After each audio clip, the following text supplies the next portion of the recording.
Hey folks, I'm currently in the process of upgrading some of my portable fencing equipment from older, cheaper stuff to newer, better stuff. And I thought it'd be a good opportunity to kind of show you why I'm upgrading and what I kind of found lacking in a lot of the cheaper stuff. So there's another video I made, which is kind of a time lapse of putting up and taking down a very small, just demonstration section of fence. Each section of fence, each one of these reels is a quarter-mile of fence, and I have a mile of it total. And we do set up a mile. We set all of it up when we're grazing corn stalks in the winter. And I am going to, on some of the pastures here, going to start using it more frequently in the summer as well. And that's kind of one of the main reasons that I'm upgrading. Anyway, I thought I'd start with the posts. So this is kind of your generic Baumgart's Tractor Supply, generic temporary step-in post, nice big spike. You got these little clips on here. My previous setup, I had about 200 of these. And I'm selling all my old equipment. Most of it's sold already. I hate these things. I've really gotten to hate these things over time. This one is not very old. I think this one's maybe 2 years old. And you can see it already has a clip broken off. It was not hard to break. I'm not a big guy. That was not hard to break off. That was not hard to do either. Again, not a big guy. So the newer option, or better option that I switched to is called a Tredaline. Brand name is O'Brien. These are made in New Zealand. They are kind of pricey. Those posts, that one I just snapped there is $2 new if you find it on sale. This one, you'll probably never find it on sale. You got to buy it by the case, and it's going to cost you about $4.25, $4.30 per post. But you're getting what you pay for. If we look at the little clips here, I can bend those pretty aggressively, and they just go right back. The only thing I found that those black posts do better than these have a smaller spike, which means they do go in the ground easier, especially if it's like frozen or rocky soil or something like that. But these, because of the smaller spike and smaller surface area when it's in the ground, these don't do as good a job as like pulling down. So like, say you're going through a terrace in a cornfield, you need to pull the fence down into the dip behind the terrace. I have to use a couple of these, 2 or 3 of these, where you can get away with just like one of the black posts. But that's a pretty minor trade-off, because when those black posts, when the clips start breaking off them, they become useless, they become trash. And I have quite a few of them that the clips are broken off of. So the next thing I thought I'd talk about is the reels. This is, I don't know what make it is, who makes it, but it's an economy reel is kind of the term for it, and there's a few different companies that sell it. It's not geared at all, and if you're taking up and putting down this fence a lot, that gearing, once you use it, you don't want to go without it.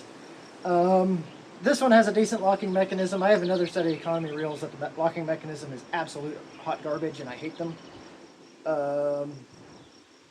Other than that, there's really not too much negative to say about these. Oh, the wire guide.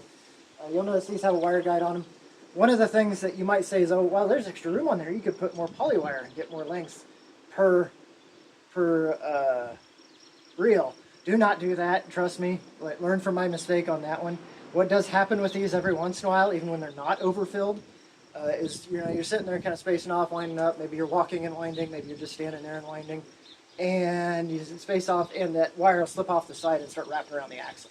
If you've ever had that happen before, that's a major pain in the butt, and you know what I'm talking about. So there's no wire guide on here to prevent that from happening, and if you do overfill either type of reel, that's much more likely to happen. And then the poly wire that's on here, this is like the cheapest poly wire you can get. Again, just Baumgart's Tractor Supply, cheapest per foot. It's fine. Some of the oldest stuff I have is about 7 years old, and it does just kind of break randomly sometimes when it's under tension. When you're putting it up or taking it down, or even just sitting there under tension, it'll just break in kind of unexpected places where it's visibly weathering. It really depends. I got by with the cheaper stuff for about 7 years here, so it's still usable. I don't want to say you should never buy the cheaper stuff. If you're just going to use it seasonally, or you just want to try it out and you want to keep your cost to your barrier to entry low, going with the cheaper stuff ain't a bad idea on the posts either as well. I will mention across the board, pretty much everything between the cheaper and the more expensive stuff costs about twice as much for the more expensive stuff, roughly. The cheap stuff on a quarter mile of fence, I figure it's about 20 cents per foot. On the more expensive stuff, it's 40 to 50 cents per foot. The other thing I will mention, this is braided twine, or not braided, it's just spun twine, twisted twine. The better stuff is usually braided. It's more UV stabilized. It just lasts longer and better. So let's compare these. Let's see what that better stuff looks like here. I've been holding that one long enough. Again, geared reel, real nice, real nice. I don't think I need to, explain the difference there, the benefits there. This one actually has a very similar locking mechanism, and then it's got the wire guide on the front, and that keeps it from spinning off the sides, which is really nice, winding or unwinding, because that can happen when you're unwinding too, especially if you're like pulling it with a four-wheeler or something like that. So the reels are probably the least different.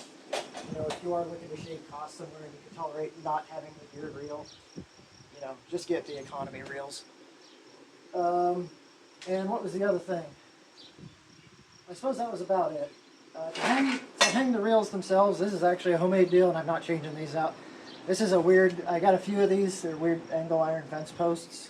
The flanges are built on, they're pretty heavy duty, so I went and just welded a couple loops onto them to hang the reels off of. They work with any of the reels that I've ever had or ever tried to use with them. They work just fine. So, yeah, I thought I'd kind of show why I'm upgrading my equipment. Again, when I was just using it on corn stalks once a year, through the winter, and setting it up and taking it down one time basically, the cheaper stuff did just fine for me. As I've started to want to use it more and more for grazing and subdividing paddocks and stuff like that, and maybe trying to do strip grazing again, the newer, nicer, better stuff is, in my opinion, worth the money.